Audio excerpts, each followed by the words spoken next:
بسم الله الرحمن الرحيم. الحمد لله رب العالمين، وهو المنعم سبحانه وتعالى، وصلى الله وسلم على نبينا محمد وعلى آل نبينا محمد وعلى من تبعهم بإحسان إلى يوم الدين، وبعد. مسبيان دينا مسبيان كأندم en yetti allahu subhanahu wa ta'ala yettore ndo handi e yettede en jarnimo kanko allah tabaraka wa ta'ala jarore ndo foddi e jarnede. Kanko woni neminowo on, kanko woni moƴƴotoɗo on. So tawi o moƴƴike jeeyaɗo makko, jeeyaɗon no hani yettugol nema on. So tawi kadi nemaji ɗin saɗi kadi ɗi waasi kadi, haray ɗum kadi jeeyaɗo yiltito e hoore muɗum, o tuuba o rutto ko allah tabaraka wa ta'ala, o artirana hoore makko felore nden. En jarnimo kanko allah hatta ha o welto, en jarnimo kanko allah ha ɓawo nde o welti, sabu kanko allah tabaraka wa ta'ala ko handuɗo e jarnede. Siɓɓan e dina, siɓɓan e enɗam, so joɗɗina yeeso moɗon ɗo kambodo ɗo ko andintingol on fi yettugol nemaji allah ɗin, jarnugol moƴƴereji allah ɗin, jarna dokke makko ɗen. Kanko allah tabaraka wa ta'ala si o nemini jiyaɗo yetti nema on, o ɓeydaymo ko ɗum o wi wa is ta'azzana rabbuka la in shakartum la azidannakum. O wi jantotuma nde jawmama ewnino si tawi on yettilan, bimana so on jarnilan e dow ko mi waɗani on kon, mi ɓeydanayi on. O wi so on yetti ko ɓeydanowo. Ɗum noon haray annabijo meɗen muhammadin sallallahu alayhi wa sallam ɓe makani en wonde amrul mu'min kulluhu lahu khayr. Fiyake gomɗinɗo o fof e makko ko moƴƴere wonanimo. Ɓe mana si tawi allahu tabaraka wa ta'ala waɗanimo nema, waɗanimo moƴƴere, o yetta allah tabaraka wa ta'ala, nema on wontanamo moƴƴere. So tawi allahu tabaraka wa ta'ala kadi jarribike mo, sattinanimo, faaɗinanimo, ɗon kadi o muñño. So muññike kadi konko muññi ɗon kadi wonanamo moƴƴere. Haray jarrabuyeji allah ɗin e dow meɗen hiɗi ɗuuɗi, o yetike en waccitirta en nin. wala nabluwannakum qur'ana wi min jarriboto on. Nokkeli go qur'ana wi min jarriboto on ha min anda ko homɓe moɗon muññoto tinno. Nokkeli go qur'ana wi min jarriboto on ha ɓittoɗon ka jawle moɗon, e ka ɓengureji moɗon, e ka golleji moɗon, e ka gurnam moɗon. Kono sakkitori hon ɗum o wi wa bashiri sabirin, weltimɓe muññotoɓe. Wa bashiri sabirin, wewlin muññiɓe ɓen sanga min sattinani ɗum. ɓen ɗon allahu tabaraka wa ta'ala ɗo wondi e maɓɓe, ko ɗum so wi inna allaha ma'a sabirin, allah de ko wondi ko muññiɓe ɓen. Way wasi tagu allah mum fof waɗi équipe ji bloc ji groupe aji. Allahu tabaraka wa ta'ala windi hoore makko ka groupe muññotoɓe ɓen. Haray ko yen wakkilo si en heeɓi moƴƴere yetten allah tabaraka wa ta'ala, si tawi kadi ko wororde kadi yettenmo kanko allah, muññoɗen, insinoɗen, tuboɗe ruttoɗen ka makko. Sabu sattedeji ɗin e bakkatuji ɗin ko jogodir ɗum. Sattedeji ɗin, ɓittene nden e geddi ɗin, ɗum ko jokkodir ɗum. Nane annabijo sallallahu alaihi wasallam no maka bashiri zani bil faqri, humpitu neɗɗo jeenowo basal. Nanu ne laaɗo allah sallallahu alaihi wasallam no maki humpitu neɗɗo waddidirowo añede, mettugol ɓandu. Fenowo wadda, oɗo neɗɗo ko mettuɗo ɓandu. Neɗɗo mo okkata ko neɗɗo mo seedata e albalaw. Neɗɗo mo juulata dendagal nambaraji ɗin e tañaji ɗin haray no jokkimo. Mudminul khamri ko mal'un, neɗɗo yarowo beere ko huɗa ɗum.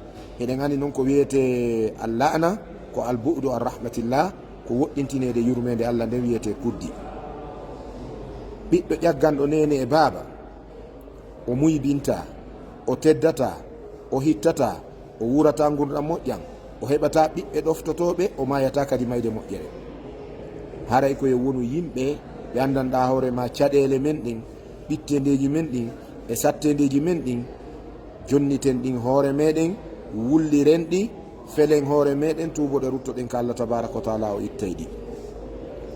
si tawi caɗele e piiji goo ari anden julɗo gomɗinɗo Allah tabaraka wa taala, Allah no jarribomo, Allah no sattinanamo, Allah no ɓittinanamo e hoore hara ko giɗɗo makko. ko ɗum waɗi nelaaɗo sallallahu alaihi wasallam maaki inna allaha yu'ti dunya man yuhibbu wa man la yuhib wala yu'ti l imana illa man yuhib. Allah no okka aduna mo yiɗi himo okka aduna mo yiɗa, kono noon o okkata iman, o okkata gomɗinal sina mo yiɗi. Allah no okke gomɗinal o jarribo ma, nelaɓe annabaɓe ɓurɓe ma moƴƴude, ɓurɓe en teddude, ɓurɓe en hittude ka Allah, ɓurɓe en wakkilade, ɓe heeɓi jarraboyeji, ɓe heeɓi caɗele e sattendeji. Daru annabi Ayyub, o nawnuno ha o fiidi o faadi, o nawni ha o jukki. Daru annabi Ibrahim, o nanga o buga ka yiite, o aña o wikka. Daru annabi Lut, o jarribora ɓengure makko nen tigi dartade mo. Daru almasihu Isa ibn Maryam, yimɓe alyahudankoɓe ɓen dari feni e makko, bakidimo e allankako, bakidimo e ɓiɗɗo yagal sengo Allah, bakidimo e piiji ɗi o alda, hoynimo hoyni nene makko.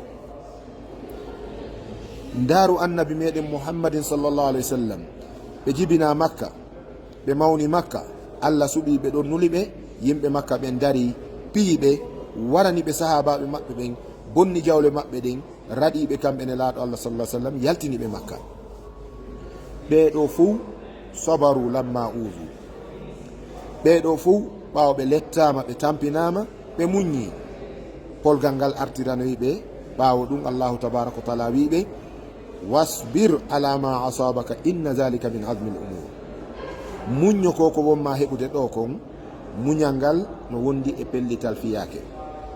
haray musidɓe a julɓe tedduɓe, ko yen andu Allah neminayi, Allah jarriboto, Allah yaññay, Allah faaɗinayi, Allah dikkinayi, Allah nawninayi, Allah muybinayi, Allah mettinayi ɓandu, Allah hettinayi, Allah kadi ɓittinayi. joni noon o Allah waɗowo ɗum ɗo fuu, si tawi o waɗinima konko faalaɗa kon ɗon tigi, jawdi, gandal, laamu, muyban, jaahu e sifa ɗi, ko ya yettirɗi Allah tabaraka wa taala, waɗaɗi e laawol makko kanko Allah tabaraka wa taala, waɗaɗi e jurol makko, waɗaɗi kaw faala ɗon, jarniramo ɗi, o yi'a e maɗa ɗoftorgol mo ɗi nemaji ɗi o waɗanma ɗo. haray amalama si tawi ko wororde ɗum ɗo kadi, caɗele, nawnare, basal, toñede, kansede, fenede dow muɗum ɗo kadi ara ngermari Allah, a yennari Allah, a wikkaki kodduruye, a ŋatitaki, a barmintinaki, naafi wartoɗa. sabu almuntahir, neɗɗo wartiɗo, o ari e ñande dargal, o sottinta teppere han Allah ƴantamo wonkiki o ittunokin. konko wartorno ɗon, siko laaɓi o wartorno, malaika ɓe jonnamo laɓɓele yiite, o tufito, o barmintino, o eɓɓira o wartotoɗo mo mayata. si tawi ko poson o yarno, beeli beeli jahannama watte poson o jonne, o lettire ɗum kono hara o mayata. yatihi l mawtu min kulli makanin wama huwa bimayit. hara mayde nden no iwranamo cenɗe ɗen fou, himo cikka tun o maya joni hakke ko tampi, kono harana o mayowo. wota ittende e jarrabuye e sattende aduna faw goɗɗo wartagol ittugol ko Allah waɗi kon, ittugol keye Allah, ittugol jeeyal Allah ngal. Allah wi wa nafsin wa ma sawwaha, o wi o wondiri wonki e konko yuɓɓidiri woni wonki kon, wona an jeeyi wonki, wona min jeeyi. ko ɗum waɗi mo itti wonki, o nangike ka Allah tabaraka wa taala, wonɗo wo wonɗo mo wartike, o nangike ka Allah tabaraka wa taala. hara musidɓe julɓe tedduɓe, miɗo joɗori yeeso moɗon ɗo, yeetagol en wonde, andintingol en wonde, koyen yimɓe ɓe Allah tabaraka wa taala woni moƴƴade e muɗum, koyen yimɓe ɓe Allah tabaraka wa taala kadi foti kadi wonde o testay en. haray si fof e mum ari koyen hejji.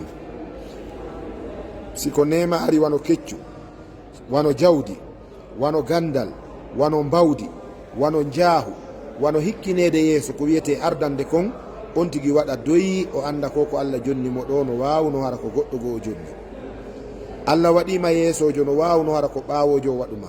Allah waɗima galo, no wawno hara ko baso o waɗuma. Allah waɗima gando, no wawno hara ko majjuɗo o waɗuma. Allah waɗima dambinɗo, no wawno hara ko tafeŋaden o waɗno, kono o seki ka yurmene makko o waɗanima. wota bewir, wota mawnintonor, wota toñir, wota kansir, wota toñir ɗum hoore maɗa. ko honno jeeyaɗo Allah yettirta Allah nemaji ɗin. Yettirgol Allah nemaji ɗin ko noneji tati, ko jarnirgol mo ɗengal ngal e mawninirgol mo ɓernde nden e eltugol nema on ka o yiɗi o yarli ɗon. Yettugol nema Allah, yettugol moƴƴere Allah ko piiji tati, ko yettirgol mo ɗergal ngal Allah a jarama, fa amma bi ni'mati rabbika fa haddis, ko waɗanma kon himo yiɗi ya wowlir. Allah hokkilan suudu a jarama, ñande go ari kaka goɗɗo mi hoɗno. Allah hokkilan mbaɗɗateri a jarama, ñande go ari komi waɗɗotoɗo yani komi seppowo. Allah a dikkinilan ñande go hari miɗo waali nawni. Allah hokkilan jiidi, ñande go hari mi ala. Allah hokkilan debbo moƴƴo, hari ñande go ko bomɓe tummi jogi jarnanema on. Allah lamminilan hari ñande go komi laamaɗo, sifa wano non. A suusinilan ñande go hari komi huluɗo, a wawinilan hari ñande go komi wawaɗo, jarna oɗo nema. Jarnira ɗengal ko ɗum woni wala in shakartum la azidannakum fa amma bi ni'mati rabbika fa haddis. Nde ɗa yewtida yimɓe ɓen kadi ƴettoɗaɓe Allah ko moƴƴo, ndaare ko waɗanilam, miɗo tori on duwa harana mantagol. Inna allaha la yuhibbu kulla mukhtalin fakhur. Wona ya manto kono a holla yimɓe ɓe nema on, teddungal mon Allah so okkilangoto, teddungal mon Allah arsikilan galle, teddungal mon Allah okkilan ɓiɗɗo, ɓe du'ano nema on. Julɗo suuɗata julɓe ɗimmoɓe mum ɓe moƴƴere, sinara ko ɓen ɓe fellituɗa hino joɗanima e kofon. ɗon ko toɓɓere aran nden no nema Allah o jarnitte ɗum. None ɗimmon ko mawningol mo ka ɓernde, fiɓa ka ɓernde. O karamokojo mo mi torino du'a, o wiɗo jonnilan lekki, e o winoɗo ta maapo Marseille sanzoto a luttirta nin. Wona on nde waɗanma ɗum, ko Allah tabaraka wa ta'ala. La budda an takuna azamatullahi fi qalbik, mangural Allah ngal wona ka ɓernde ma. Jarnira Allah tabaraka wa ta'ala qalban, ɓernde nden. None tammo on elta non joni nema on ka Allah yiɗi yarli ɗon. Ka Allah yiɗi yo nema won ɗon eltamo waɗamo ɗon. Si tawi téléphone ma on ko noddirɗo tun rewɓe janamɓe, e daari ɗum tun filmuji porno, e fenir ɗum tun waddidira yimɓe, e draguirir ɗum rewɓe, e arnakirir ɗum jawle yimɓe. haray oɗo téléphone sara alayka nikmatan, o woni e dow maɗa nangal e lettal yeeso Allah tabaraka wa taala. Télévision ma o na daariɗo journal, wona daariɗo qur'ana, subhanallahi l'azim. Oɗo ko daari ɗum tun gimi e gami e filmuji porno, ɗo kadi woni nikma aleyk. Oto ma on ko jindir ɗum ɗaɓɓira rewɓe, jawdi ma ɗin ko financiri ɗum rewɓe janamɓe, hiɗa rondo rewɓe janamɓe, leydi e leydi wallinoyaɓe hôtel ji, seera piriji, sengo Dubai en e ko waywa muɗum. Acca rewɓe ma no weela, no tampi no aani. Jonnaɓe dépense coggu ha ko pute ha ko bantara, e likkoye wonde e tebboye wonde.